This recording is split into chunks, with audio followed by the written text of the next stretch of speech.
আসসালামু আলাইকুম। কাছে কিংবা দূরে, দেশে কিংবা প্রবাসে, যে যেখান থেকে দেখবেন ভিডিওটি, সবাইকে জানাই শুভেচ্ছা ও অভিনন্দন।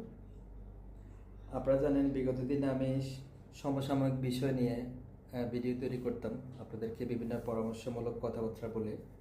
সো দীর্ঘদিন আমাদের মধ্যে ভিডিও গ্যাপ ছিল। অনেক বিষয় ইতিমধ্যে ঘটে গেছে, দুবাইয়ের পরিস্থিতি এবং ভিসা জটিলতার কারণ এবং ভিসা ক্যান্সেলেশনের কারণ। সো অনেক বিষয় নিয়ে অনেক কথা জমে আছে। আজকে ভাবলাম একটা ভিডিও তৈরি করে আপনাদের সাথে একটু পরামর্শ করে কথা বলি। এবং আমাদের ফ্রেন্ডস ভিউর প্রায় 6-7 মাস ধরে আমাদের প্রোগ্রাম গ্যাপ পড়ে গেছে। আমরা নতুন কী নিয়ে আসতেছি তা নিয়ে আপনাদের সাথে কথা বলবো। সো আজকে তারই ধারাবাহিকতায় আজকে ভিডিওটি তৈরি করা। এখন বর্তমান যে পরিস্থিতিতে আমরা দুবাইতে অবস্থিত সকল বাংলাদেশিরা যে ভিসা রেনো নিয়ে এবং ভিসা ক্যান্সেলেশন নিয়ে যে একটা জটিলতায় ভুগতেছি, আসলে এটা সবারই জানা, আমি নতুন করে বলার মধ্যে কিছু না। আমরা অনেক বাংলাদেশিরা আছি এখনও ক্যান্সেলে আসি ভিসা করতে পারতেছি না। সো সেই জন্য আমি সরকারের দৃষ্টি আকর্ষণ করব অতি দ্রুত যত সম্ভব এই সমস্যা যেন সমাধান করে। এবং যারা ছুটিতে গেছে, যাদের ভিসা আছে অলরেডি, তারা ছুটিতে থাকা অবস্থায় ভিসা ক্যান্সেল হয়ে যাচ্ছে। সো এই ব্যাপারেও সংশ্লিষ্টদের সাথে কথাবার্তা বলে যেন আমাদের এই ভিসা জটিলতা থেকে যেন আমরা রক্ষা পেতে পারি, এই জন্য সরকারের প্রতি আমার আহ্বান। এবং খুবই দ্রুত সময়ের মধ্যে যেন আমাদের বাংলাদেশি সকল প্রবাসীদেরকে আশ্বস্ত করে, এই জন্য আমি সবাইকে একটু ধৈর্য ধরার জন্য আহ্বান জানাবো। এবং দেশে যারা ছুটিতে আছেন, তারা যদি বিশেষ কোনো প্রয়োজন না থাকে, আপনারা দ্রুত দুবাইতে চলে আসার জন্য আহ্বান জানাচ্ছি।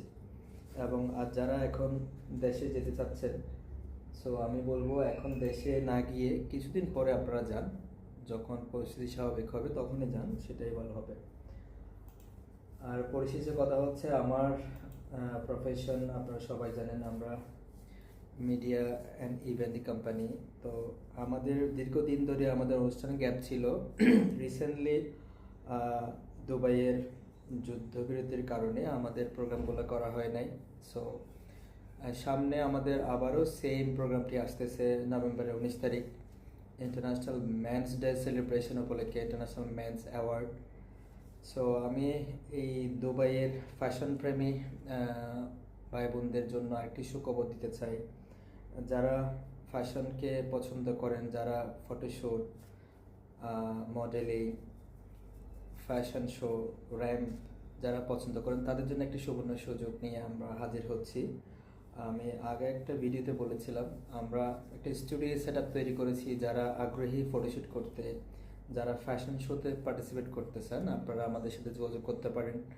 আমাদের গ্রুমিং ইনস্টিটিউটে আপনারা ভর্তি হতে পারেন। এবং যারা ব্রাইডাল শ্যুট করতে চান, তারাও চাইলে আমাদের মাধ্যমে ব্রাইডাল শ্যুট করতে পারবেন। এবং দুবাইতে অবস্থিত বাংলাদেশে অনেক অনেক ব্র্যান্ড আছে, ফ্যাশন ব্র্যান্ড আছে, জুয়েলারি ব্র্যান্ড আছে, রিয়েল এস্টেট কোম্পানি আছে। আপনারা যারা ফটোশ্যুট করাতে চান, আপনাদের যাদের ব্র্যান্ড প্রমোশন করাতে চান, তারাও চাইলে আমাদের সাথে যোগাযোগ করতে পারেন। এবং আমাদের আগামী অগস্টের 7 তারিখ একটা ফ্যাশন শো হওয়ার কথা ছিল।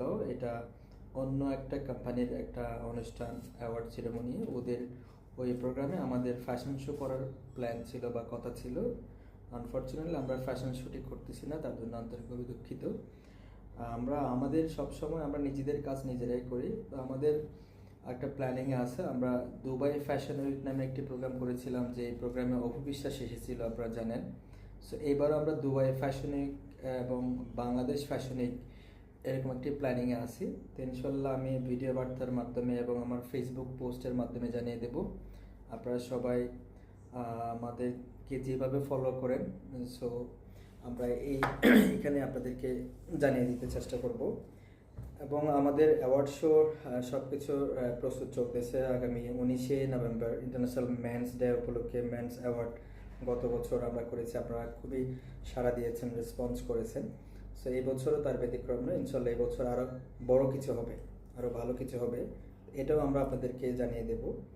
তো পরিশেষে আপনাদেরকে বলতেছি, আপনারা সবসময় আমাদের ভালো কাজের পাশে থাকেন, সাপোর্ট করেন। আমাদের আগামী প্রোগ্রামগুলোতে আপনারা পাশে থাকবেন, সাপোর্ট দিবেন, এই আশা প্রত্যাশা ব্যক্ত করে সবাইকে আবারও শুভেচ্ছা জানিয়ে, ফ্রেন্ডস বির পক্ষ থেকে অভিনন্দন জানিয়ে শেষ করলাম। আসসালামু আলাইকুম।